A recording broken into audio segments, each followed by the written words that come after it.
Créons à présent la colonne d'amener d'air. Ici, nous avons choisi d'amener l'air de manière naturelle via des ouvrants en façade. Cliquez sur l'onglet Conduit amener d'air, puis Nouveau conduit. Nommez-le VB2.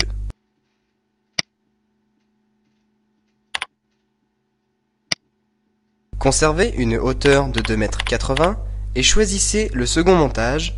Je compte installer des ameners d'air en façade.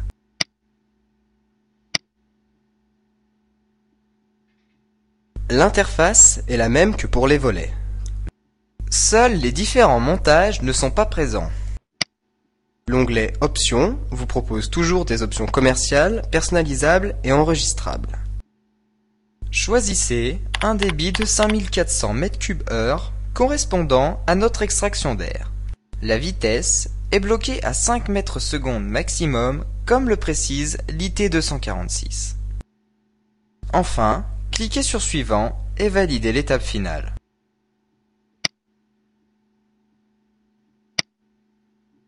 Conceptor des enfumages vous propose deux types d'ouvrants, Caméléon et Oxytone.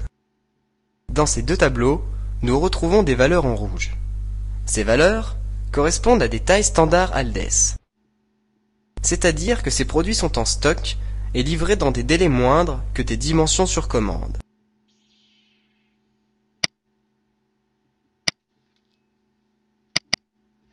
Nous choisirons un produit avec de faibles pertes de charge.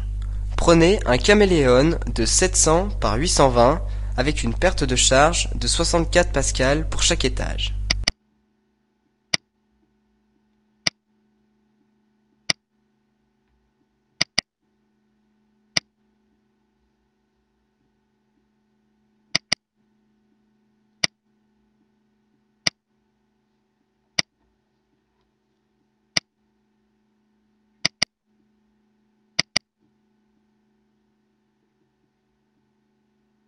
Comme l'amener d'air est en façade, nous n'avons ni souche ni caisson. Notre amener d'air est terminé. Validez la colonne. Lorsque vous avez sélectionné votre ventilateur d'extraction en mode conduit, vous avez pu remarquer la case « Perte de charge supplémentaire » avec une valeur par défaut de 80 pascal. Perte de charge supplémentaire. Mais qu'est-ce que c'est ? Revenons à présent sur VH2. Pour le découvrir, revenons sur le mode conduit de VH2.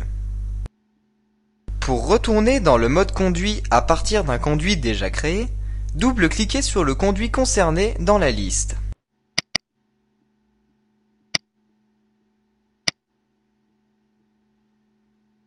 Cette valeur représente la perte de charge supplémentaire créée par l'amener d'air que le ventilateur doit combattre. Si l'on souhaite un calcul plus fin, il sera alors nécessaire de remplacer la valeur par défaut par la valeur des pertes de charge de nos ouvrants, ici 64 pascal, puis de calculer de nouveau le débit au volet pour s'assurer que les débits sont toujours pertinents. Félicitations, vous venez de terminer la seconde zone. Voyons à présent comment construire la dernière.